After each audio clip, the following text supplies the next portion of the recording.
This is Donna Dunn and Lee Martell of the Historical Awareness Committee.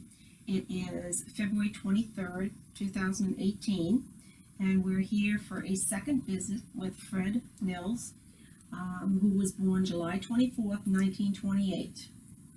And Fred, the last time we were here, we touched on a lot of subjects, but one I was wondering, you started telling stories of when your father went to school. And we're wondering if you have any more stories that you can tell us about your elders or any family lore passed down through the generations. Not very much. I worked with my grandfather many times.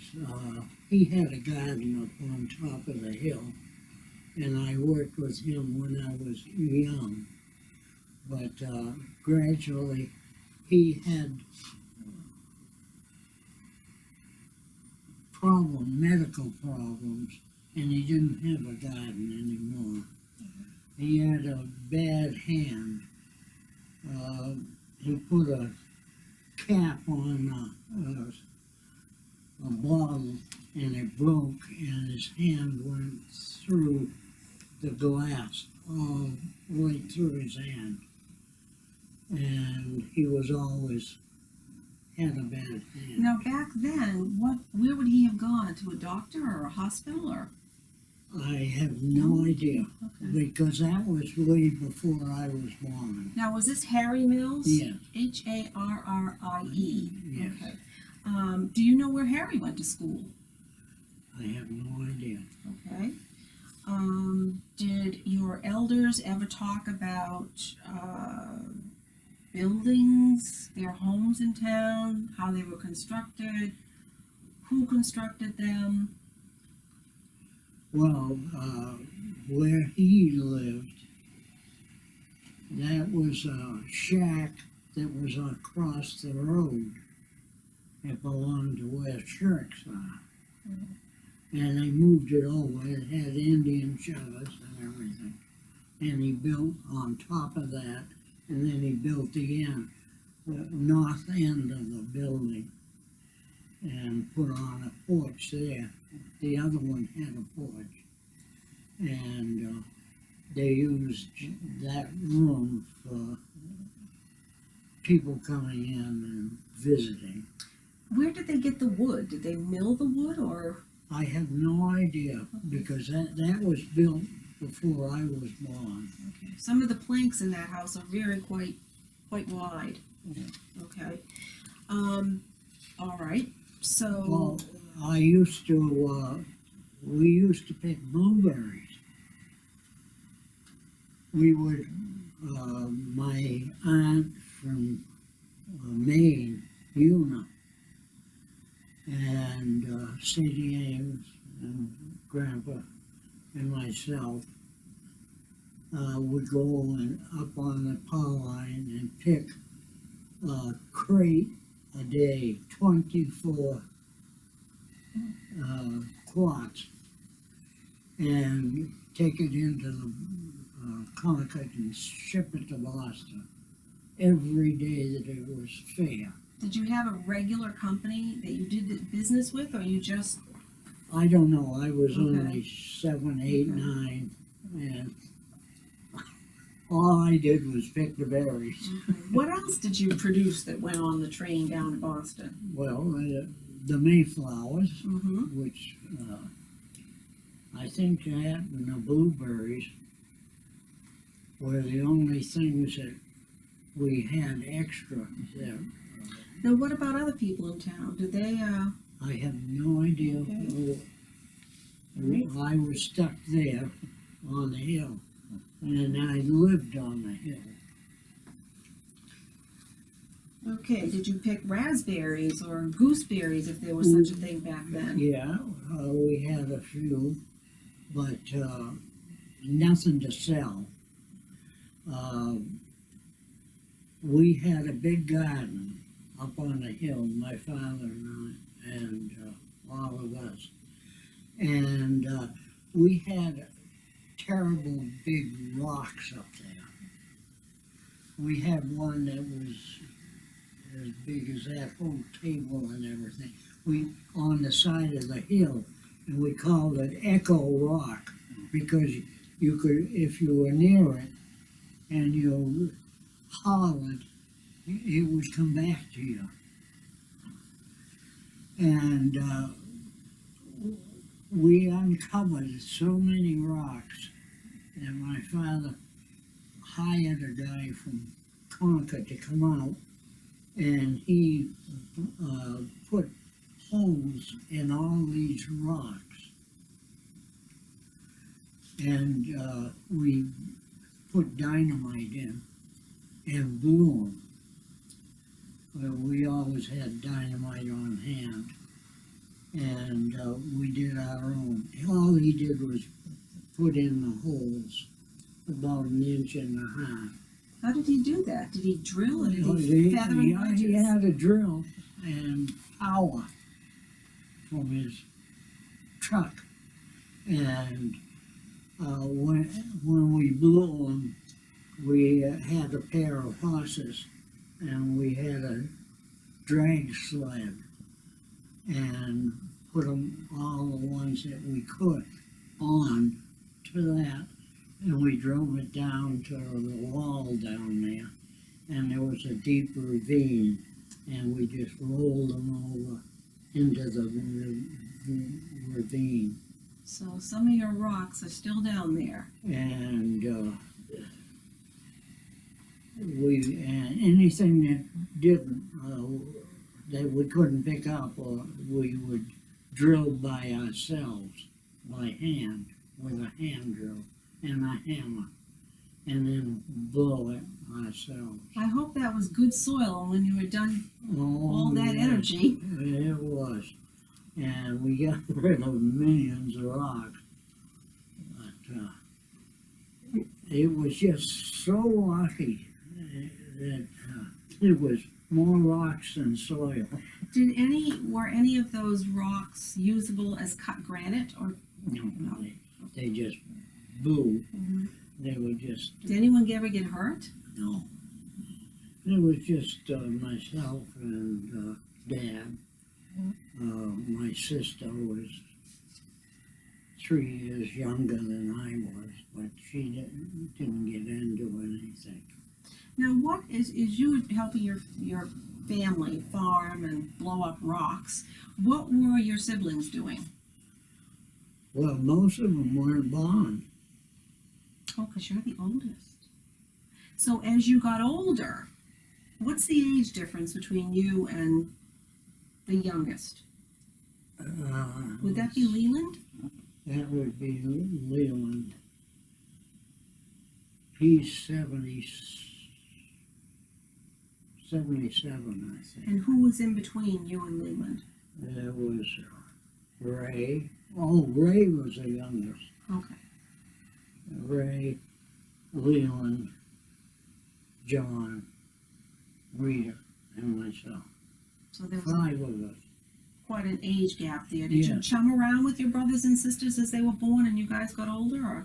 Yeah, we played together and stuff, but I was that much older that I could do things that they couldn't, and they were just too small. Including getting a job. Now, did they eventually get jobs in the area, or? Sooner or later, yeah. Mm-hmm. Now, I was about 14 when they had this Pine blister? pine book, and I joined that, and I never knew anything really about it. It was done by the Department of Agriculture, I think, but I'm not sure. But I got on to it anyways, and we started in the morning, and the first time that I can remember, we started at Powell's Lane, and there were about 15 of us, all boys, and we would be about 20 feet apart. And the last one had a big sack of white paper cut up. And he would drop it as we went swept through. And when he got to the end, he followed it back, and we were all on the other end, and the last man put down papers coming back. Well, that was after the hurricane. We didn't, it was so scattered on big timbers that nobody ever went out and got them because they were so scattered that you didn't want to put a road out there just for one pine that went down. I take it they had some sort of disease, pine blister rust. Yeah, that was what they called it. They also drew maps of every single territory in town. Now, when you were walking, and they would put them on a grid system, and they would color them in, and they would say whether they were softwood or hardwood or pine, and they would actually document cellar holes, and buildings at the same time, so you could get some measurements if you had to go back. Were you part of that mapping process? No, So someone else? I suppose I was, but I didn't know it. We just went, and we had to look for gooseberries and 2 or 3 other plants that would make the pines harbor the disease. I heard that. I wondered why there were no gooseberries, but apparently gooseberries were a carrier. Yes. And worked in conjunction. And I don't know, I can't remember what the other 2 or 3 were. But if we had to pull them up by the roots if you found any. Okay. And of course, in those days, there was where we had been house places, and we would have to go, and we went around to the ponds, Kimball Pond, Purgatory, Long Pond.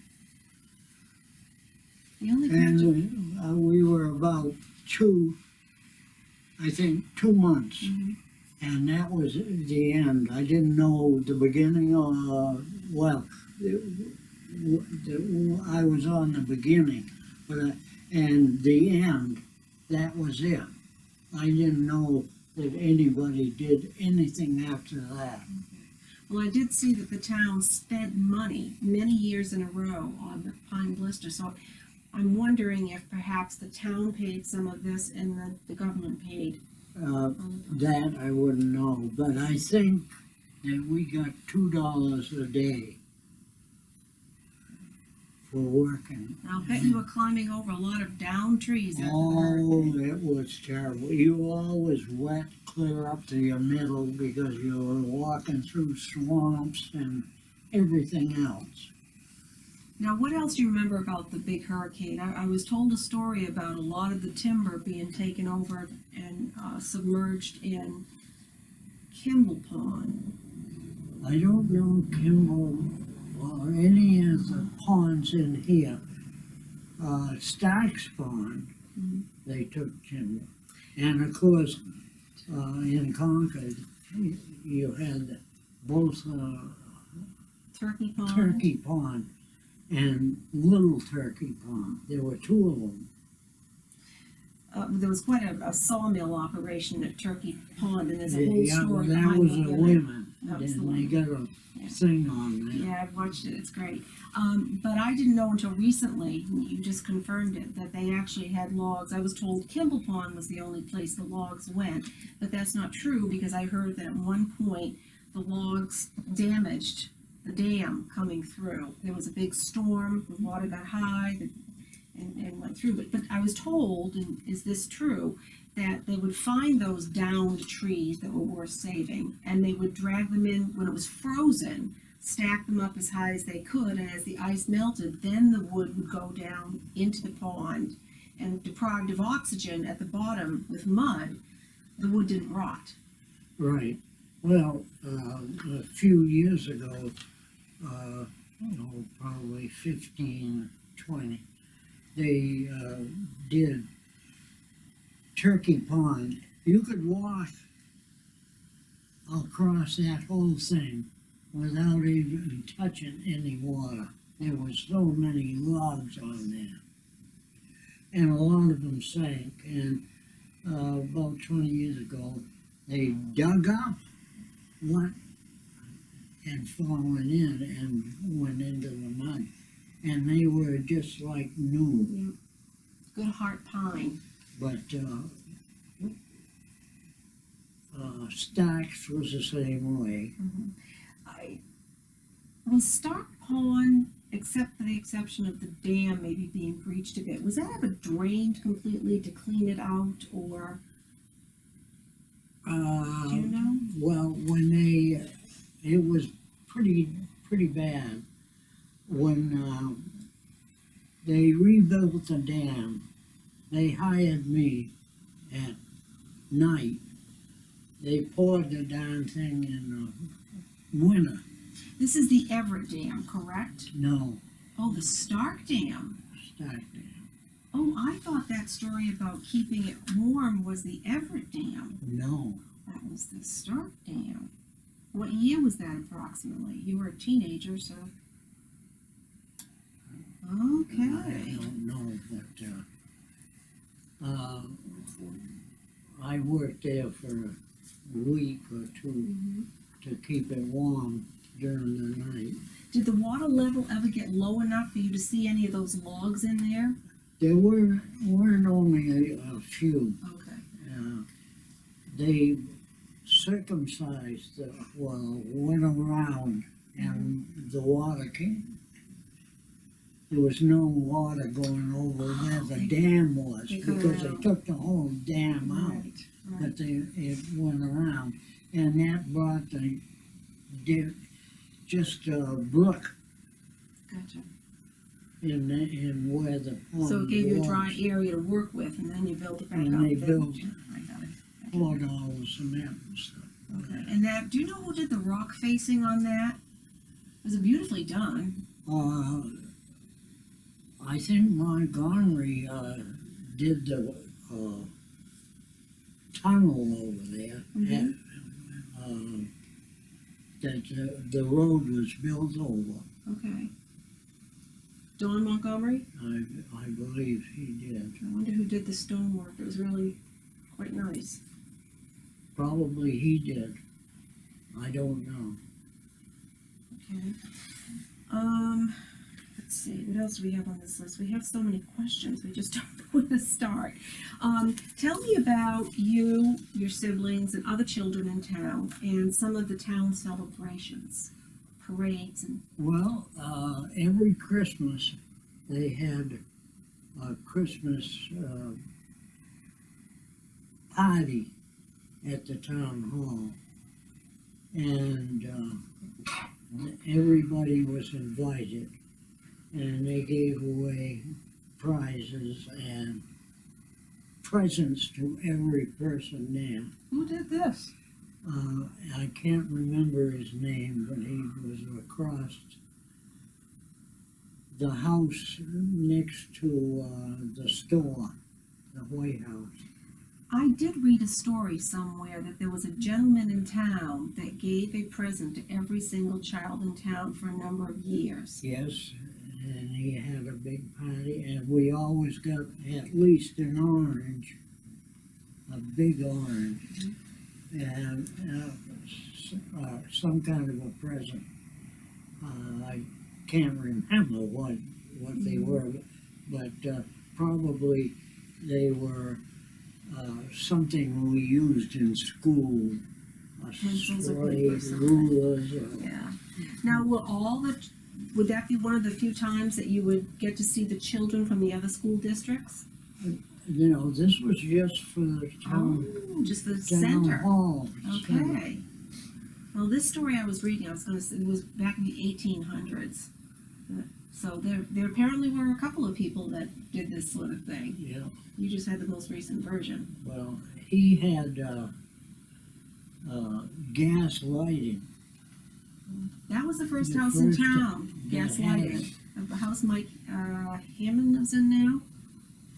The Buntons, Oliver Bunton, the one to the left of Yeah. the store. Yeah. That was the first house in town with gas lighting, yes. Now, did you have Christmas trees on the common? Did you have a Christmas tree at home? Tell us about Christmas. We always had a Christmas tree, and, we owned so much land. We always went out and cut our own Christmas tree, lugged it, pulled it down to the house, and we had it there at the house. And, that was, our main Christmas. And, we used to call her Aunt Sadie because she gave presents to all of us kids and, everything, that my folks couldn't give, she gave. And, she was invited, and of course my grandfather and grandmother. Now, what did you use to decorate the tree with? And did you have a tree topper? Mainly, we had cranberries. We used to go to the Great Meadows down here, I heard that were a lot of cranberries at one point. and we picked, on a good year, we would pick maybe a bushel or more, and we would string them up on strings, and popcorn, and stuff like that, and then we'd put it out on the lawn afterwards and let the birds eat what Now, was did you on eat there. cranberries yourself? Oh, we used to put up a lot of cranberries. With a lot of sugar. And during the war, it was hard to get because it was rationed. But we knew the guy that was, I can't think of his name, but The center store? no, further down, I can't remember his name, but he gave out all Coupons? coupons that you use for sugar, gasoline, and he knew we put up stuff, and he gave us extra coupons for different things, and we always had plenty of gas because he knew we had a Model T truck that we had manure, and took it up and put it on the gardens, and he would give us extra gas for that. While you were producing food. Now, did you ever eat cranberries raw? Very seldom. We like to have them in cranberry juice and cranberry jelly and stuff. Now, speaking of, back to Christmas, what kind of, did you make presents for each other? Did you kids give presents to each other? Did you? The folks, we didn't give to each other because there was, none of us had any money. But the folks always gave us a good gift, each one of us, but not many. And Aunt Sadie would give us a smaller gift, but several of them. Mm-hmm. Now, did your parents give you practical gifts like underwear and socks, or? Yeah, and those boots that I had with a knife in them, Mhm. things like that where you had you didn't get underwear and stuff most of the year. So at Christmas, they donated a lot, brand new stuff, so you had something to go That's most what of I the got year. for Christmas when I was young. All this And, underwear and socks. And we didn't have shoes most of the summer. We were barefooted. And I would lead the horse cultivating with my father. And the horse would never step on my foot. No. Sometimes he would put his foot down on my foot, but he wouldn't put his weight down until I put my foot out of the way. Oh. So getting back to the Christmas tree, who actually did the cutting of the tree and picking it out? My father and me. Did he use a saw or an axe? Yeah, so A saw. like they do now. Mm-hmm. And where did you do that? Just anywhere out? Yeah, out and back here, Mm-hmm. and we had to pull it all the way down the hill in the woods. But you wanted a good one, right? It had to be a good one, yeah. Okay, what about other town celebrations? Were you ever in a parade as a little boy, or were you or your siblings ever in a parade for the 4th of July? Not until we were pretty well grown Mm-hmm. before. They had stuff, but we didn't know what was going on, or we couldn't make it anyway. Because the parades were always in the center? Yeah. Mm-hmm. Did a circus ever come to town? Not that I know of. I know the Concord Coach came through here once. Concord coaches, they were on their way to Concord, and they stopped in a barn, I think behind the center store. Right. And it was a big deal when the Concord coaches came to town. There were a lot of pictures, and do you remember that? No. Okay. There was an airplane that flew over the center store. I think this was probably just around the time you were born, but it may have been a little bit later. It flew over the center, it took some aerial shots, and dropped a package to the center school children, and they were all standing on the front lawn. And it was CFM Stark, I believe. Charles, that doesn't ring any bells? No. It might have been after your time. Okay. All right, what else have we got here? We talked about, oh, telephones. Every house had a telephone Mm-hmm. because on fire, in case of fire, and there was sometimes 8 or 10 people on the same line, and of course it rang, and if you didn't have anything else to do, you listened in. Boy, I'll bet everybody knew everybody else's business. Well, that's Eileen, of course, as she got older, she was on the telephone, but to begin with, Montgomery wasn't there. But thinking of Montgomery and oyster stew, he was the one that put it on. Okay. And he put it on at the town hall.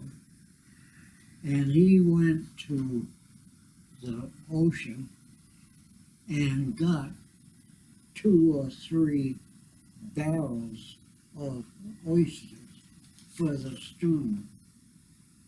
And of course, he had milk, and we got some from Waterloo. And he cooked it over at the town hall? Yeah, they had a big stoves there, and he would put on the supper himself. So when you, because I've read in the newspaper articles going back into the 1800s, and then right up through the 1930s, 40s, it was a big deal to have an oyster supper. So what did an oyster supper consist of other than oyster stew? They had crackers, Mm-hmm. but I can't remember anything else, but, Now, Dawn, oh, pies, they had some pies.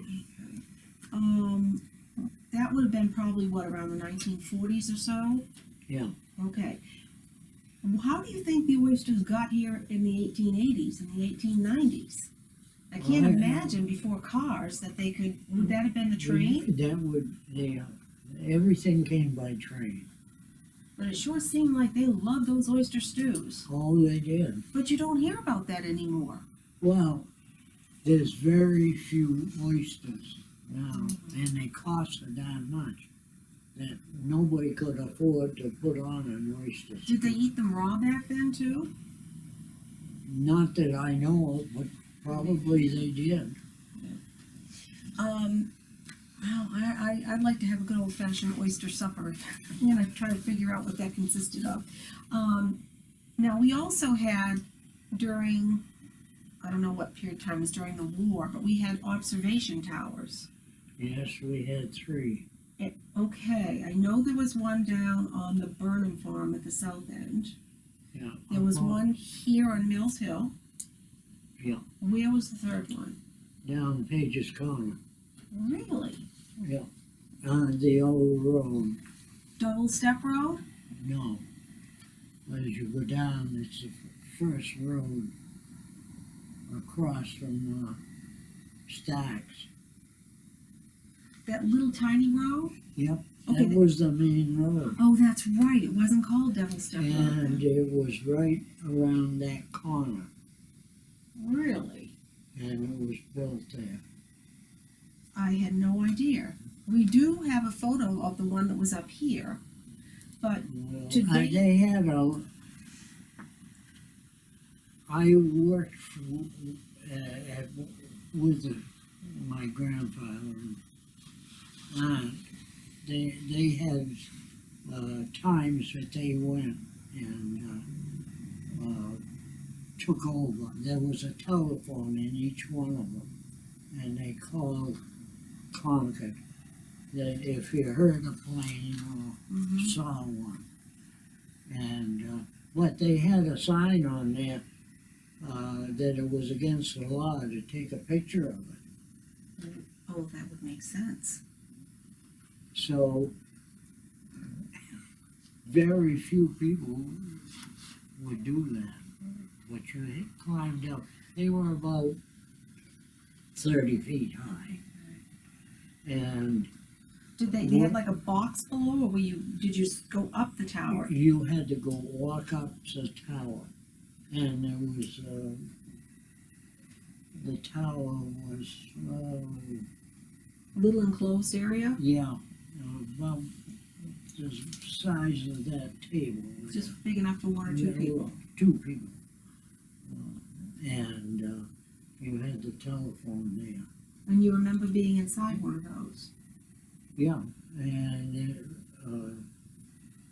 they were operated 24 hours a day. Who were some of the other people that had shifts in the tower? I have no idea. Connie Casella's sister had Okay. shifts in the tower down Right. at Burnham. And I asked her, who did you call? And she said, I don't know, I thought Grenier Field, but I called the Grenier Airfield Museum in Manchester, and they said they couldn't find any records of Dunbarton calling into them, but maybe it was the Concord Airport. As far as I know. Yeah, Okay. that's right. But I was young, you know. When I went in the service in 47, they took down those 3 towers. Mm-hmm.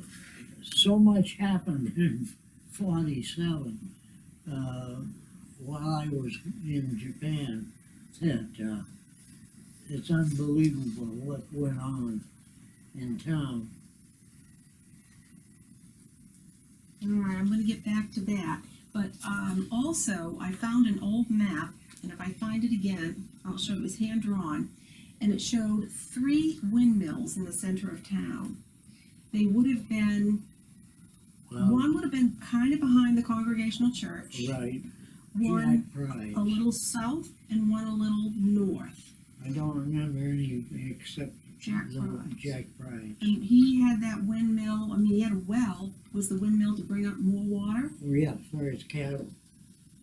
That's when, of course, his place burned down.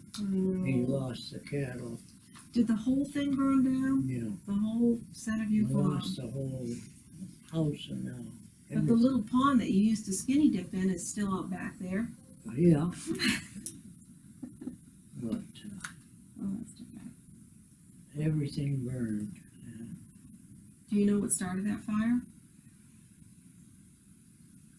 We all suspected that he put, of course he had wood fires, and he put it into a box, The ashes.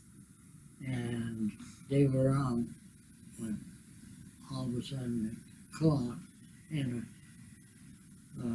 it was the night, and of course everything caught on fire before they knew that it was going. And we had it come on the telephone, and we went up. But nobody could do anything. We didn't have any fire trucks or anything. Did you ever help fight fires? I know John Swindlehurst said as a boy he did. Yeah, we used to go forest fire fighting down to Oakson. And they would put us in the mountains, put us in where the fire was the biggest. And we had to fight the fire. You had to walk in quite a ways, sometimes a mile, to get into where the fire was. Well, we would put out our section, and then we would walk out and drive around to see how everybody was doing. We were the only ones that were fighting the fire.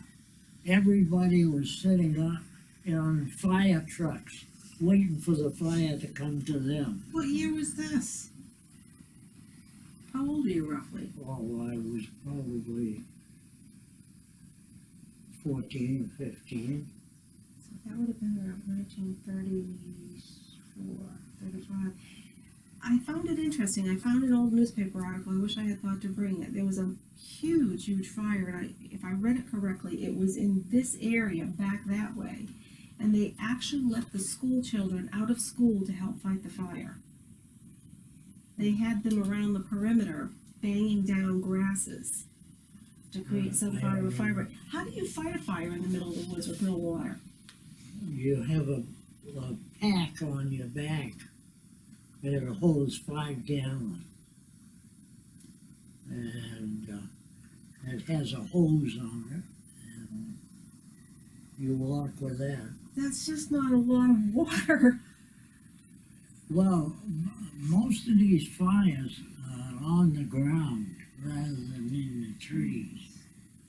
And so they're in the leaves and stuff, so you can spray them, and it just goes out. But they would all, and after we saw all the people that were not fighting the fire, we decided that's the end of us coming to fight a fire. Do you remember the big fire that was over in Ware that came all the way up the hill to the Stinson farm? No. It burned about 150 acres or some huge amount. There's some pictures of that. No. You know, tell us about the fire department. Were you ever in the fire department? No. What do you know about its early formation and who was in it? And I have no idea. You know, at the school, they had a shed, and that was where the fire department was. And it was just towards the end, just a one little truck that had a hose on A it. pumper. The other sheds were for wood for the school, and you had to bring in wood for the stoves, and you got a penny a day or so for bringing in the wood. Then you got paid on the Friday, and you'd go over to the store, and for 10 cents you could get a bag that big around with candy, and that's what most everybody did if they had a job where some had to sweep their floors and take the ashes out of the stove and things like that, bring in water. What kind of candies? Was it penny candy or? Yeah, it was all penny candy, but you got, for a penny, you got 3 or 4 pieces. So that, you could get an awful lot of, What kind of candy did they have? Like root beer barrels or? yeah, that's, Gum? yeah, bubble gum and covered with candy. They had just about everything that you can imagine. What was your favorite? I think lollipops.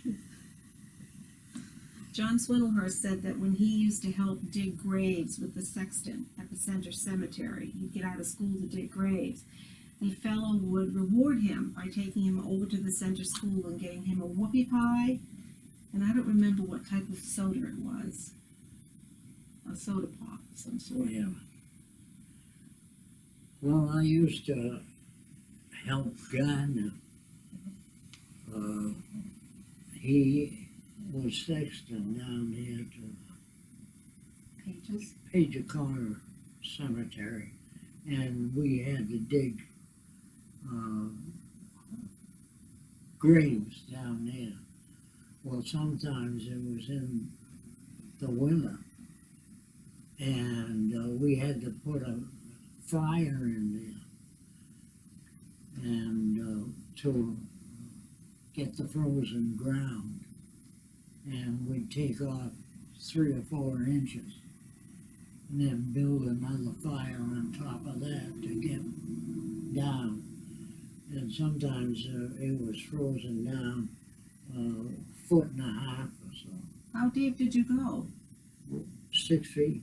6 feet. That's John Swindlehurst jokingly, he and Cy Audette told me that they dug many graves in Center Cemetery that were not 6 feet deep. Well, He said but- sometimes we were lucky we could get down there 3 feet. We well, jumped on the dirt after. well, a lot of times you'd come onto a rocker down there, a big rock, and you couldn't get it out. So that was the end of the grave. Move somewhere else. No.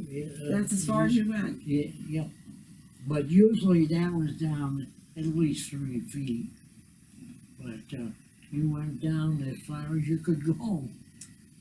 But we always, down there, they always went 6 feet.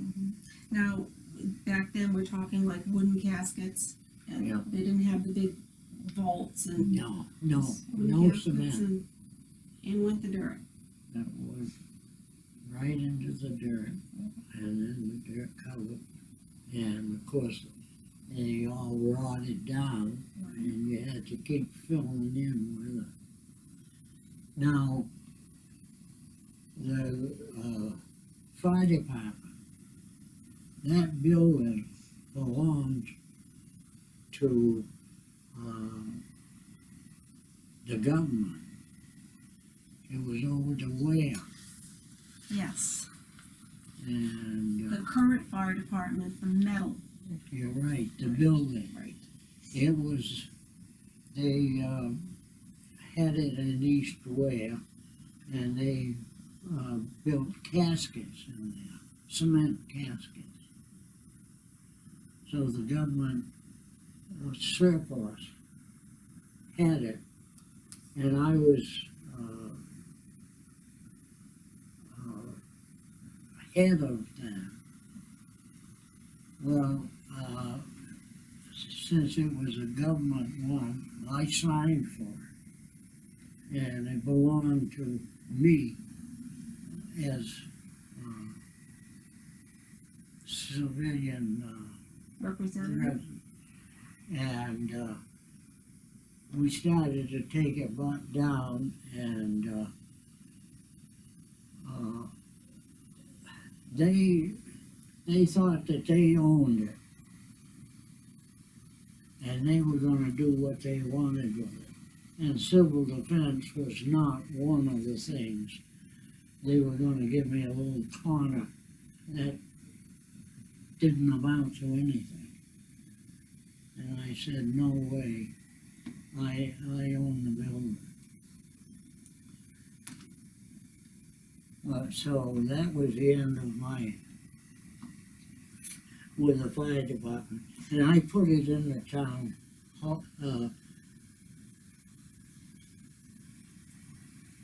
town records, if you look in one of them.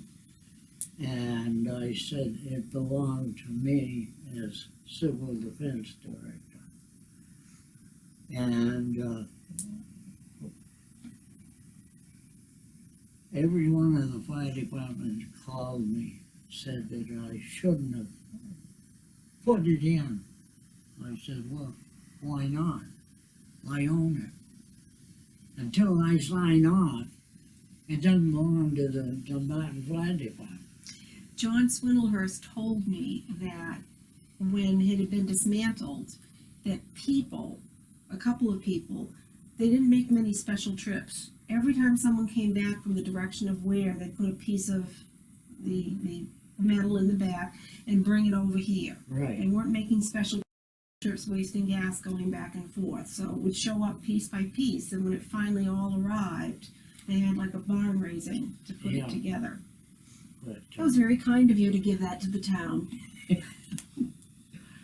but anyways, that was the end of my working for any office in the town, because they weren't going to give me. I went into the state about it, and they said, well, what difference does it make?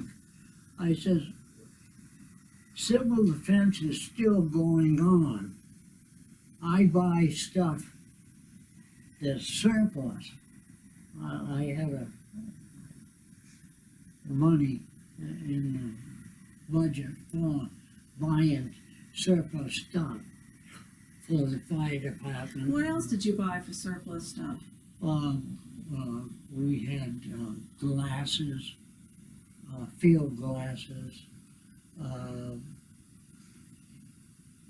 anything that was surplus. Dunbarton is not known for throwing things away. Some of those items might still be in the possession of the fire department. It could very well be. Now tell me about the police department, what you remember about that. Bill Marshall was the main one, and then Bill Little was after him. But Bill Marshall was, He was part-time, right? they were all part-time. I think our first full-time officer was Tim Locke, Yeah. Well, that was, back in the mid-90s, yeah. but he was very nice. Of course, he married the school teacher. And Bill Marshall? Agnes, yeah. Agnes Marshall, okay. Agnes Leahy. Mhm. And of course, when he got married, it went into Marshall. Did she continue to teach after that? Oh, yes. Okay. Yeah, she was a first teacher there, and then She was the Josephine- first teacher at the center school? Yeah, that I can remember. Okay. And then Josephine Merrill. It was Merrill, and then no, it was Swindlehurst. John's mother. Yeah. Yeah, she was married before, and I don't know what went on, but Getting back, she yeah. married let's just wait. swindlers. Okay. Getting back to the center, if you will, the center store. I mean, you've raised a lot of your own food here, and you certainly bought your candy at the center store. Right. What else did everybody get everything they need at the center store, or did you have to go out of town? Most of the time you went out of town, but they didn't have a complete set of like hamburger, all the meats or stuff. Mm-hmm. They had gas, you know, there. Right. And you could get nails, and of course that was the post office was in that building. And They have butter and eggs in the refrigerated department. I don't know, Mhm. because we had our own eggs, we had chickens, we had ducks. And most everybody did have their own stuff. And I don't know what, we never went in except for some nails or something on the hardware Okay. and the gas. So where'd you get your flour and your sugar and your First National, AMP, in Concord. Concord? Of course, we were in there all the time, we delivering milk. Oh, so they were one of your customers. No, but we were right there. People next door, we brought milk in, Mhm. and of course, just up a little ways on the other street was Concord Dairy. And we would take extra milk in there. All right, I'm going to jump around again. Getting back to schools, how often did you see the kids from other school districts? Did everybody get together for graduation, or? At graduation, and we would spend about 2 weeks making decorations for the town hall. And Every school would, or just the center school? just the center school. And I think they came up once, maybe twice, to show everybody how the time. They didn't even know the town hall. They'd never been in there. Well, the kids hadn't, but the parents might have been there for our town meeting, Well, right? yeah, But not the town kids. meeting. We, at school, in the older grades, we had to go to town meeting, but that was on a Friday Town meeting was on a Friday night, day, Friday day. and we'd have to go over there and listen to it. And everybody fit.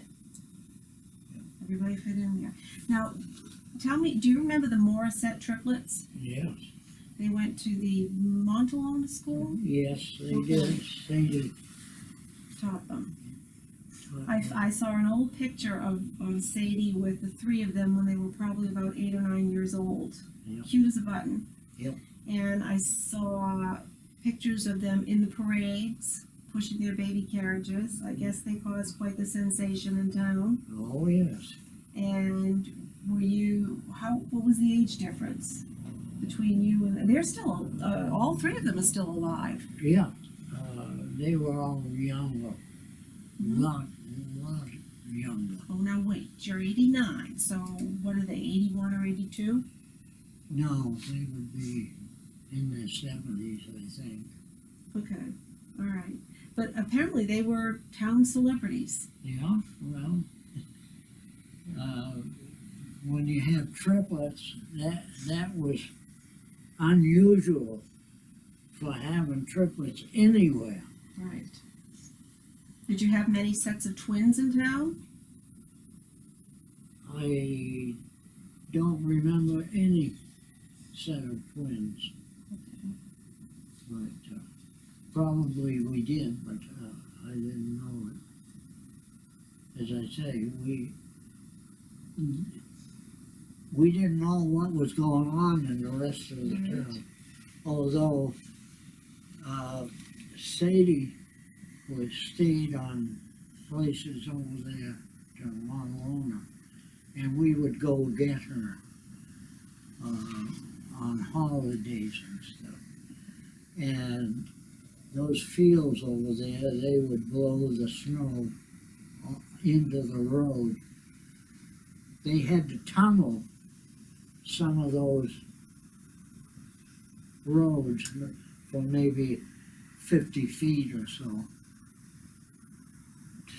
the traffic could get through. I want to drive into one of those. And they were higher than the telephone poles. Of course, the telephone poles weren't as high as they are now, but they were covered. You couldn't even see a telephone pole there for maybe 2 or 3. And they would tunnel underneath, and that's the only way you could, because you couldn't plow and you couldn't shovel that whole thing out of there. So they made a tunnel big enough so that a horse could get through, or 2 horses. Okay, I think we're kind of winding here, but 2 other things. Did you have much interaction with the other towns? Where or Bow? I know you took your pig over to Bow to be slaughtered, No. or to be smoked. Yeah, well, that was in this town. Okay. Oh, that was it. Oh, that's right. It was on the Right near on the the bow line. last house. All right, my mistake. Did you have interactions with other communities? Not that No. I know of. Fred Mullen asked me to ask you a story about the Episcopal Church time capsule. Yeah? He said you remembered that there was a time capsule in the Episcopal Church, but no one else did. Right. What's that story? Well,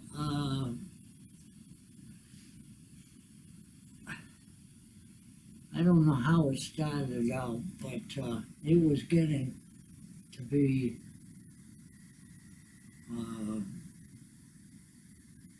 towards 100 years or whatever. And I says, I think that they had a time capsule put in. Oh, no. I says, well, I'm sure that I heard back then that when they moved the church, they put a time capsule in there. Well, I tore all the cement, bricks out of the front, and it was on 2 stones underneath. And we had a big, everybody came, and we didn't, they said, you're crazy, there is none. But we jacked it up just a little, and we pulled out a stone, and it had the time capsule in it. What was it? A metal tin? A metal tin, And what but was- it was pretty well rusted. But I've got pictures of it, and it had some dollar bills and money, pennies and stuff like that. Nothing that was of any real value. And I made it bigger so that when we put in a new time capsule, we could, like, put it in plastic, heavy duty, Plastic. and we put it all back together. But they knew that I was crazy. Were there any other time capsules in town that you know about? But, The kids at the elementary school, they had, Jeff Crosby, they said they had done one when they were little. We've been out there with metal detectors and we haven't found anything yet, so. well, I would imagine that there's a time capsule under that church there somewhere. Let me ask one last question. If you were to put together a time capsule right now for 100 years, to be opened in 100 years, what would you put in it? Oh.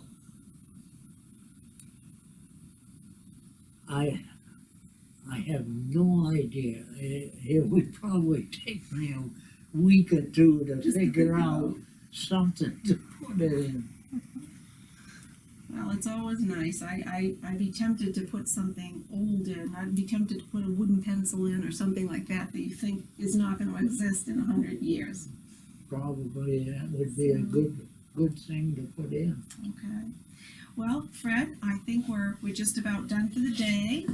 We want to thank you very, very much. And we would like to, at some point, get you together with a couple other people and have a group conversation. You think you'd be up for that?